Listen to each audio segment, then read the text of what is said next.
अस्सलामुअलैकुम। आज हम जिस टॉपिक पे बात करना जा रहे हैं वो है घरेलू टोटके। नंबर 1, सालन में गलती से ज़्यादा नमक डल जाए तो क्या करें? परेशान मत हों, इसमें सिर्फ़ एक छिला हुआ आलू डाल दें, वो तमाम नमक जज़्ब कर लेगा और आपका सालन बिल्कुल ठीक हो जाएगा। नंबर 2, अगर आप तसल्ली करना चाहती हैं कि अंडा ख़राब तो नहीं, तो अंडे को ठंडे मिले पानी में डाल दें। अगर वो तैरने लगे तो समझ जाएं अंडा ख़राब है, और अगर डूब जाए तो समझ लें अंडा ठीक है। नंबर 3, सर दर्द का बेहतरीन इलाज।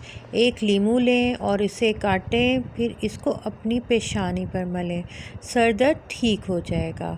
नंबर 4, अगर आप मच्छर के काटने की वजह से तकलीफ़ और ख़ारिश का शिकार हैं तो इस जगह पे थोड़ा सा साबुन लगाएं, ख़ारिश फ़ौरन गायब हो जाएगी। नंबर 5, अंडे को उबालने से पहले अगर आप पानी में थोड़ा सा नमक मिला लें तो अंडे का छिलका फटता नहीं और आपको अंडे छिलके मिलते हैं। अगर आपको हमारी वीडियो अच्छी लगी है तो चैनल को लाइक करें, सब्सक्राइब करें और शेयर करना मत भूलें। अल्लाह हाफिज़।